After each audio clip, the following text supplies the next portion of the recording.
5 où lui-même dit qu'il n'est pas Dieu, hein, c'est ici. Voilà, très bien. Parce que je vais vous montrer qu'il y a 3 branches du branhamisme. Il y a ceux qui croient que William Branham c'est un Dieu, c'est le créateur du monde, même de l'éternité, etc. J'ai ici les citations de William Branham de 1947 à 1965 sur la jeunesse, le comportement des jeunes, des bandits, les jeunes branhamistes, des vrais bandits. J'ai ici toutes les citations de William Branham sur le subconscient. Voilà, j'ai dit des fascicules et des fascicules, j'ai passé au peigne fin dans la lecture. J'ai ici toutes les citations de William Branham sur l'évangile et l'argent. L'évangile et l'argent. Voilà, tous les pasteurs qui veulent débattre sur l'évangile et l'argent. J'ai ici toutes les citations de William Branham sur la persécution de l'église branhamiste. C'est pourquoi vous devez être content que je vous persécute, parce que votre prophète a écrit. Il a écrit que je suis là pour vous persécuter, je suis l'accomplissement de ce qu'il a écrit. J'ai ici toutes les citations de William Branham sur le ministère et les offices dans les églises branhamistes.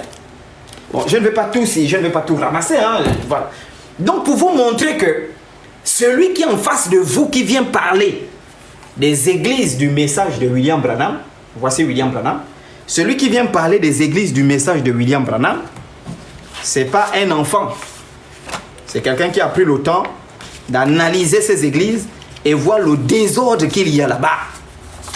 Alors, lorsque vous irez dans une église branhamiste, comme je vous ai dit, vous allez trouver des photos accrochées sur le mur. Je prends l'exemple, vous connaissez notre ami là, Bassin Love. Lui, c'est Bassin Love. Pourquoi on l'appelle Bassin Love?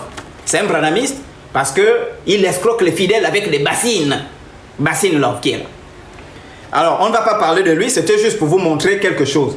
Lorsque vous allez rentrer dans une église branhamiste, vous allez voir, généralement, il y a la photo de Branham collée ici et la photo de Jésus d'Hoffman. Donc, quand vous rentrez dans l'église branhamiste, vous aurez cette photo-là, c'est celle qui est là.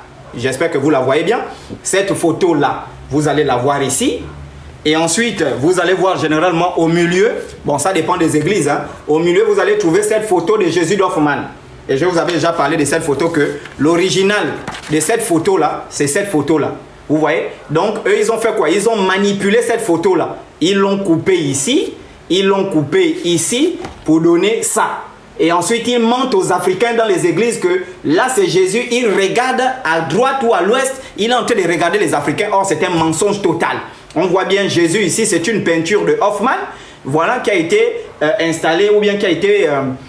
présenté à l'église Cross River en 1929 aux États-Unis. Et nous avons ici dans la peinture de Hoffman, et puis le titre de la peinture c'est Jesus and the Rich Man, quelque chose comme ça, Jésus et le jeune homme riche. On voit bien leur Jésus ici qui parle avec le jeune homme riche au sujet de quelqu'un qui est malade. Alors les branhamistes ont manipulé la photo, ça a donné ça, et ils mentent que Jésus regarde les Africains ici. Donc quand vous voyez Jésus regarder avec le regard de compassion, ce sont les Noirs qu'il est en train de regarder, et les gens sautent et disent Amen à des mensonges aussi diaboliques et pervers, des grands mensonges voilà, qui ne sont plus tolérables et tolérants en Afrique. Et moi, ça me fait mal. Donc, quand vous allez rentrer, vous allez voir ça. Après, vous allez voir ça. Et généralement, au bout, vous allez voir, cette photo-là. Donc, c'est un signe. Lorsque vous rentrez, vous trouvez ça, c'est le signe. Hein. Voilà, vous trouvez ça même si vous rentrez chez quelqu'un qui prie dans le message de Branham. Alors, vous allez... comment est-ce qu'on appelle voir ça? Alors là encore, parmi les églises, ils se battent sur la position qu'il faut placer parmi ces photos. Certains disent que c'est la nuée de gloire, ça qui doit être au milieu, Jésus à gauche et Frère Branham à droite. Certains disent que non, Frère Branham c'est le prophète, il doit être au milieu, Jésus à gauche. Donc là aussi, chaque église a son emplacement par rapport à tout ce qui est enseigné. Très bien, donc rien que pour revenir, c'était juste une parenthèse. Voilà, donc ça c'est notre ami Bassin Love, hein? Et je vous informe qu'il a vraiment maigri, hein? Voilà, et ne vous attaquez jamais au chocolat des filles, parce que j'ai vu des vidéos, on m'a envoyé des vidéos où ils prient déjà pour des groupes. Je vous dis, l'onction est terminée. Les gens m'ont dit chocolat des filles, non, il ne faut plus répondre à certaines personnes, tu leur donnes la visibilité. Non, je ne donne pas la visibilité à ces personnes-là. Vous savez ce que je fais? Il y a 5 choses qui permettent de détruire les pseudo-hommes de Dieu. Je leur détruis, pardon, je dis même je leur détruis, je les détruis, je ne leur donne pas la visibilité. Pourquoi? Pour détruire un faux pasteur, il y a 5 armes qu'il faut utiliser. Première arme, la popularité. Il faut le rendre populaire. Si tu veux le détruire, rends ce pasteur-là populaire. Il faut qu'il soit populaire.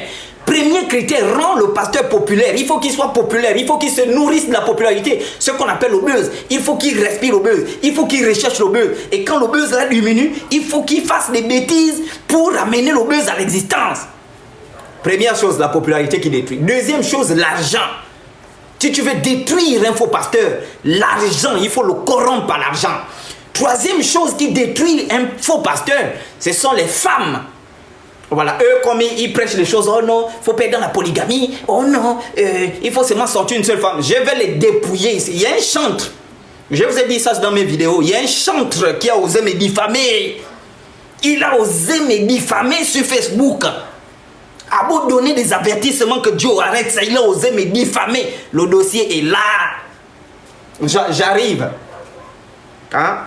Et je suis en train de réfléchir même parce qu'on me dit il est marié et puis je suis en train de réfléchir vraiment. Parce que la fille n'est pas, je ne sais pas.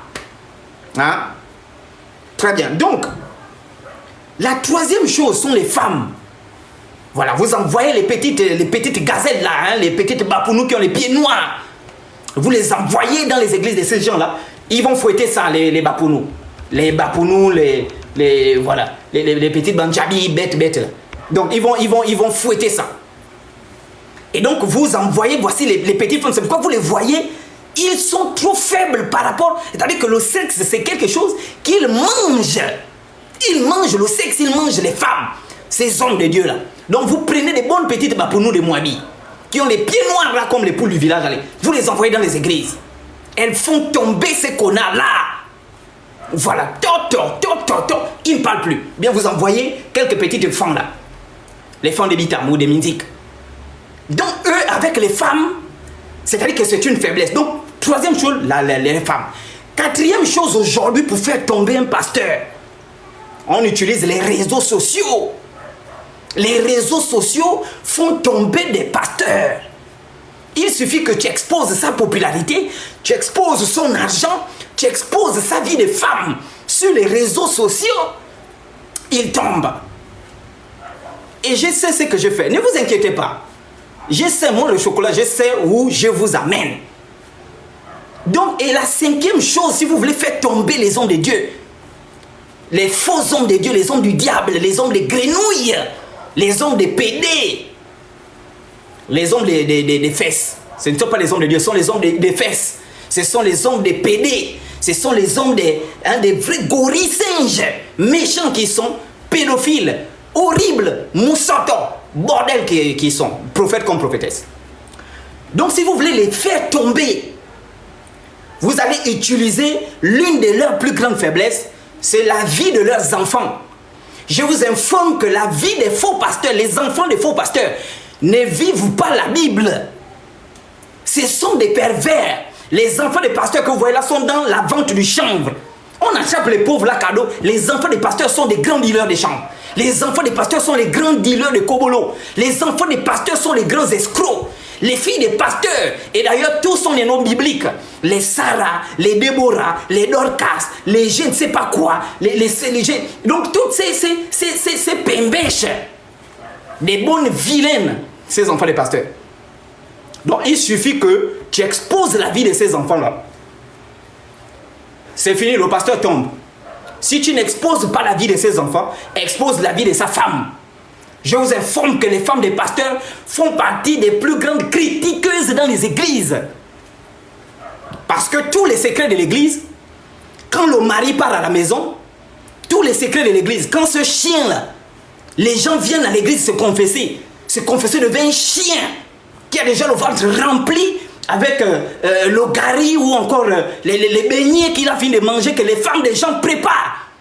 Les femmes des gens préparent, on ne va pas lui donner la nourriture à l'église, bâtard, couillon. Moi, quelle est cette poule-là que je vais prendre, c'est-à-dire qu'elle prépare dans ma maison. Ma maison, soit que la maison que je construis ou la maison que je loue, le gaz que j'achète, hein, mes assiettes, donc elle va préparer, elle prend mon marché. Que je souffre sous le soleil de Libreville partout dans le Gabon en train de chercher l'argent. Et une connasse va venir, elle va se dire non, moi je suis la femme du chocolat, elle va préparer la queue Elle va préparer le riz et après elle prend ses lamballe. Ah, j'ai pas donné à l'église, c'est pour papa, c'est pour daddy, imbécile. Ah, tu ne peux pas, ça ne peut pas exister. Et si ta femme fait ça, tu la bastonnes, tu la mets dehors là-bas, tu appelles ses parents, tu appelles les parents, venez prendre votre chauve-souris, amenez-la chez le pasteur, il va la baiser. Ça, c'est quel délire, ça? Les congélateurs sont vidés dans les maisons. Elle va t'entretenir ces couillons-là. Pour ton mari, tu ne prépares pas. Pour ta belle-mère, tu n'as jamais préparé. Ça va chauffer. Je dis, ça va chauffer. Eux, ils ont leurs églises. Nous, c'est notre église ici. Ici, là, c'est notre église. Tu as apporté le live, on a l'église. Voilà, on a l'église. Ici, c'est notre église. Là. Des vrais couillons. Ici, c'est notre église. Moi, c'est le daddy Choco. Des couillons. C'est pas possible. C'est-à-dire que pour ta belle-mère, tu n'as jamais préparé. Pour préparer pour ton mari, oh non, je suis fatigué. Oh non, je suis fatigué. Et surtout nos soeurs du Haut-Togo, là, des paresseuses. Hein. Le jeu de l'autre, c'est bouger le cul sur les réseaux sociaux. Imbécile. Non, le G2, si tu n'es pas gabonaise, sors-moi du G2. Si tu n'es pas des vraies paresseuses. Le travail, c'est de tout chercher les gens dans les églises qui ont déjà réussi leur vie. Mais c'est quoi ce délire-là? Vous prenez les gens pour qui? À dégager là avec vos choses du G2. Et bougez de là-bas. Non, non, le G2 paresseuse. Et tu te prépares au mari, oh non, je suis fatigué. Quelles sont les femmes aujourd'hui là qu'on va trouver dans ces églises là qui préparaient le niamboué, préparaient les feux de manioc, préparaient les ignames, préparaient rien?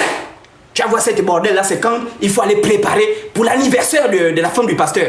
Là tu la vois 5 heures, elle soulève les marmites de la maison, elle est là-bas pour aller préparer pour l'anniversaire de la femme du pasteur.